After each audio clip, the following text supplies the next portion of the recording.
हरे कृष्णा। षटतिला एकादशी व्रत कथा।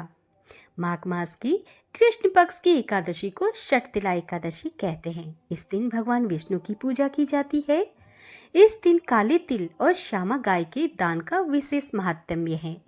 शरीर पर तिल की मालिश करना, तिल जल में स्नान करना, तिल जलपान तथा तिल के पकवान, इस दिन विशेष महत्व बताया गया है। विधि पूर्वक यह व्रत करने वाले को रोगों से मुक्ति मिलती है और सुखों में वृद्धि होती है।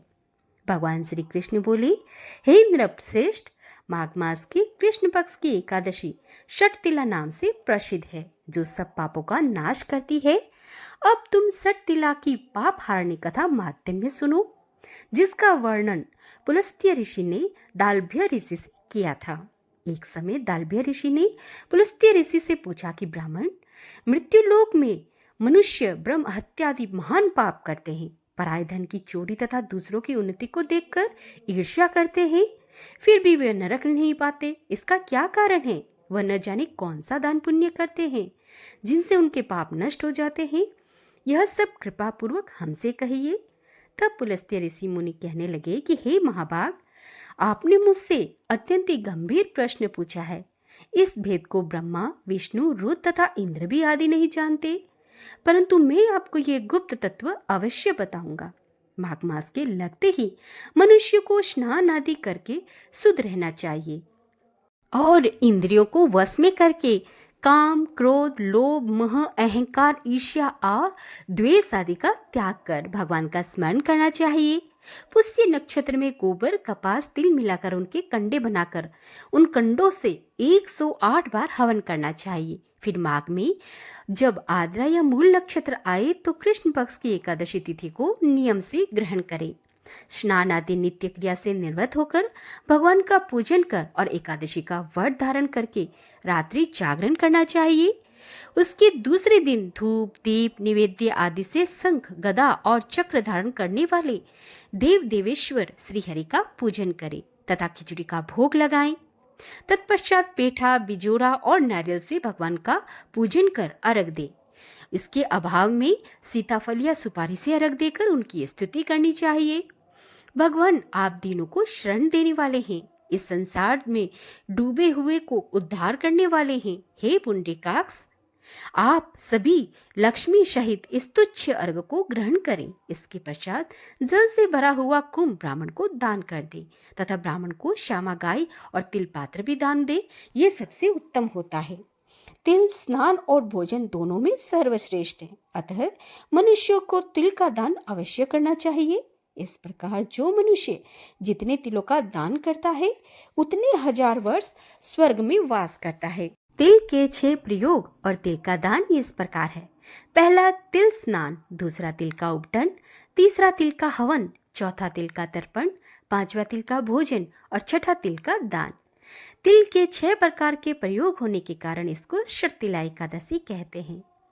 यह व्रत करने वाले के अनेक पापों से उनको मुक्ति मिल जाती है। इतना कहकर पुलस्त्य ऋषि बोले कि अब मैं इस षटतिला एकादशी की कथा तुमसे कहता हूँ। एक बार नारद जी ने भगवान विष्णु से यही प्रश्न किया। तब भगवान ने कहा कि हे नारद, मैं तुमसे आंखों देखी सत्य घटना कहता हूँ, सो ध्यानपूर्वक सुनो। प्राचीन काल में मृत्यु लोक में एक ब्राह्मणी रहती थी। वह सदैव व्रत करती थी।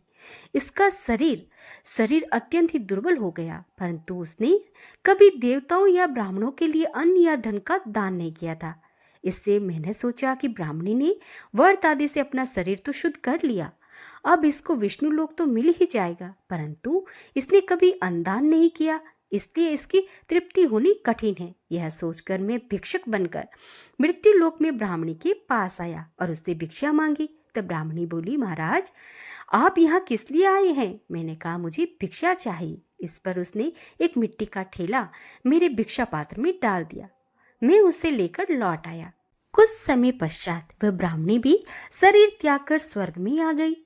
उस ब्राह्मणी को मिट्टी का दान देने से स्वर्ग में सुंदर महल मिला, परंतु उसने अपने को अनादि से सब सामग्री से शून्य पाया। तब वह मेरे पास आई और कहने लगी, भगवान, मैंने अनेकों व्रत आदि किए और आपकी पूजा की है, परंतु फिर भी मेरा घर अनादि सब वस्तुओं से शून्य है। इसका क्या कारण है?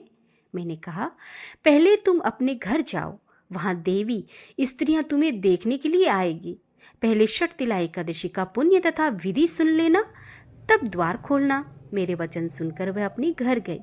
सब देव स्त्रियों ने आकर दरवाजा खोलने के लिए कहा तो ब्राह्मणी ने कहा कि यदि आप मुझे देखने के लिए आई हैं तो षटतिला एकादशी का महात्म्य कहिए।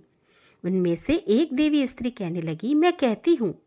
जब ब्राह्मणी ने षटतिला का महात्म्य सुन लिया तब उसने द्वार खोला।